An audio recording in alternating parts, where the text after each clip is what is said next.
श्री कृष्ण ने कहा है, अगर तुम्हें किसी ने दुखी किया है तो बुरा मत मानना। लोग उसी पेड़ पर पत्थर मारते हैं जिस पेड़ पर ज्यादा मीठे फल होते हैं। अहंकार करने पर इंसान की प्रतिष्ठा, वंश, वैभव तीनों ही चले जाते हैं। विश्वास ना हो तो रावण, कौरव और कंस का अंत देख लो। कृष्ण कहते हैं, जैसे प्राणी अपने पुराने कपड़ों उतार कर फेंक देता है, नए को धारण करता है, उसी प्रकार यह आत्मा पुराने शरीर से त्याग करके नया शरीर प्राप्त करती है।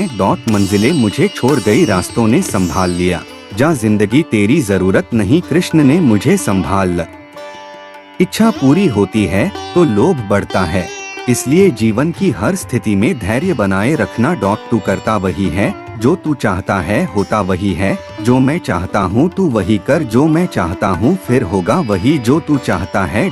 जीवन में आधे दुख इस वजह से आते हैं क्योंकि हमने उनसे आशाएं रखी जिनसे हमें नहीं रखनी चाहिए थी, और आधे दुख इस वजह से कि हमने उन लोगों पर संदेह किया जिन पर नहीं करना चाहिए था।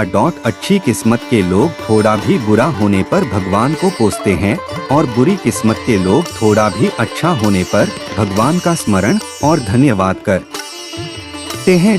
मैंने पूछा कैसे करूँ तेरी पूजा, भगवान बोले तू खुद मुस्कुरा और औरों को भी मुस्कुराने की वजह दे, बस हो गई मेरी पूजा। बुरे कर्म करने नहीं पड़ते हो जाते हैं, और अच्छे कर्म होते नहीं करने पड़ते हैं। जो दूसरों की तकलीफों को समझते हैं, जिनमें दया है, दिल से अच्छे हैं, उन्हें दोबारा जन्म लेना नहीं पड़ता आपके साथ। अब तक जो हुआ अच्छे के लिए हुआ, आगे जो कुछ होगा अच्छे के लिए होगा। जो हो रहा है वो भी अच्छे के लिए हो रहा है, इसलिए हमेशा वर्तमान में जियो, भविष्य की चिंता मत करो। कृष्ण कहते हैं, यह बात हमेशा याद रखो। मैंने पूछा कैसे करूँ तेरी पूजा, भगवान बोले तू खुद मुस्कुरा और औरों को भी मुस्कुराने की वजह दे, बस हो गई मेरी पूजा। बुरे कर्म करने नहीं पड़ते हो जाते हैं, और अच्छे कर्म होते नहीं करने पड़ते हैं। जो दूसरों की तकलीफों को समझते हैं, जिनमें दया है, दिल से अच्छे हैं, उन्हें दोबारा जन्म लेना नहीं पड़ता आपके साथ। अब तक जो हुआ अच्छे के लिए हुआ, आगे जो कुछ होगा अच्छे के लिए होगा। जो हो रहा है वो भी अच्छे के लिए हो रहा है, इसलिए हमेशा वर्तमान में जियो, भविष्य की चिंता मत करो। कृष्ण कहते हैं, यह बात हमेशा याद रखो।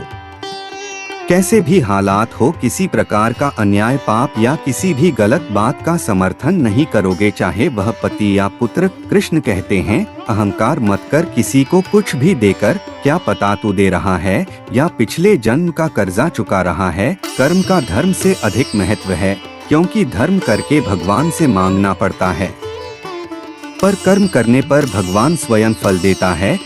उससे मत डरो जो वास्तविक नहीं है, ना कभी था ना कभी होगा। जो वास्तविक है वो हमेशा था और उसे कभी नष्ट नहीं किया जा सकता। संबंध उसी आत्मा से जुड़ता है जिनका हमसे पिछले जन्मों का कोई रिश्ता होता है, वरना दुनिया के इस भीड़ में कौन किसको जानता है। मुंह से माफ करने में किसी को वक्त नहीं लगता, पर दिल से माफ करने में सारी उम्र बीत जाती है। जिंदगी के इस रण में खुद ही कृष्ण, खुद ही अर्जुन बनना पड़ता है। रोज अपना ही सारथी बनकर जीवन के महाभारत से लड़ना पड़ता है। खाली हाथ आए खाली हाथ वापस चले जाओगे। आज तुम्हारा है, कल किसी और का था, परसों किसी और का होगा। तुम जिसे अपना समझकर मगन हो रहे हो, बस यही प्रसन्नता तुम्हारे दुखों का कारण है। कृष्ण जी कहते हैं, जिस व्यक्ति को आपकी कदर नहीं, उसके साथ खड़े रहने से अच्छा है आप अकेले खड़े रहे। जिंदगी में सदैव अवसरों का आनंद लेना चाहिए, लेकिन किसी के भरोसे को तोड़कर नहीं। जिंदगी में कुछ फैसले बहुत सख्त होते हैं, और यही फैसले जिंदगी का रुख बदल देते हैं। कृष्ण कहते हैं, जब जब संसार में धर्म की हानि होगी, अधर्म की विजय, तब तब मैं इस पृथ्वी पर अवतार लूंगा। याद रखना, अगर बुरे लोग समझने से समझ जाते तो बांसुरी बजाने वाला कभी महाभारत होने नहीं देता।